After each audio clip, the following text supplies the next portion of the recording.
In the passing weeks since Donald Trump's election as the 47th president of the United States, it seems like on a daily occurrence, there's some Democratic governor announcing that they're preparing their state to be prepared for the impacts of the Trump administration. We don't know what those are, but everybody's getting prepared. Maricé, our own governor, Governor Moore, just hired some think tank for almost $200,000 to tell him what he already knows, which is the federal government will be cutting transportation funding. We may move the FBI building back to Virginia, and this significantly reduce federal employment in the area. What else can the governor do?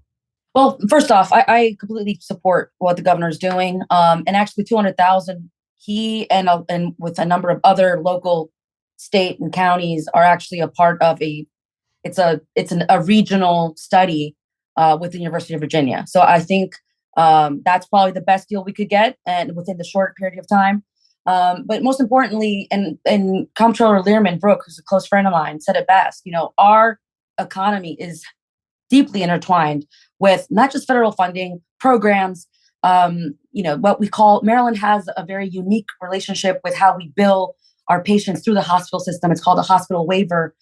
There are a number of programs and services that Maryland gets a match from the federal government. And I think Governor Moore is doing his due diligence. Had he been sitting around waiting to see what happens, I think we would be up in arms. I think he's doing the right thing. He is preparing for what he doesn't know that it's to come. They're going to study potential appointees for cabinet, like in agencies that are going to be helpful to Maryland, and then also members in specific committees that are also important for Maryland. So I think he's doing his due diligence, and he's standing up for Maryland so that we're not left high and dry once the Trump administration starts cutting back. One of the problems Maryland is facing is a huge budget deficit. And that's because $2.7 billion, correct? Yeah. The General Assembly has been passing legislation that is not earmarked for funding, and we have to find funds from something else. So there's a conflict here.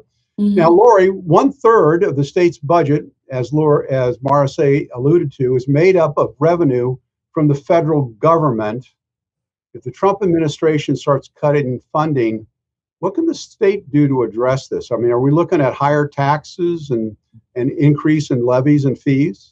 I think what they're planning to do is a huge PR campaign about how, this is horrible what's happening to the state, and it's all the federal government's fault, even though we're already $2.7 billion in debt. And instead of looking at, this is coming, we're going to have to brace for it, why don't we think about how are we going to cut on our own end in the state level? I mean, the surplus that we had that Governor Hogan helped to create in Maryland has gone, and now we are in a huge deficit. So, they're not preparing the right way. They need to go on offense and think, we need to get on board and see what they're doing. And of course, we also don't want them to make the same mistake that Governor Hogan made when he ordered some COVID tests from Korea that ended up being a big mistake because they were not valid tests. So, I mean, are they going to go behind the federal government's back and do things that are not going to be best for Marylanders? So, I think Governor Moore's going to have a real tough time, and it's too bad that that the whole state legislature wasn't more careful last year, anticipating that it could be possible that a Republican could win.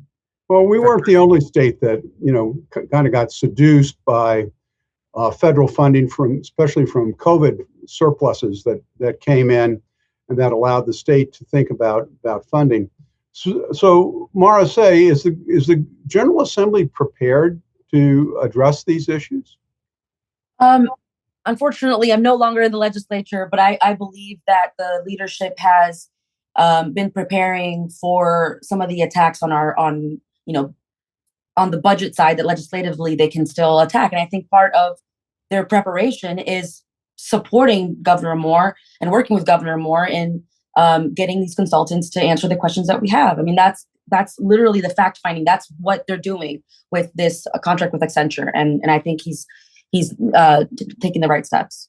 Well, we'll wait and see. I mean, in every presidential campaign, there are a lot of promises made. There are a lot of promises that are not kept once they get into office because they don't have the cooperation from Congress, and there's only a limit as to what the president can do.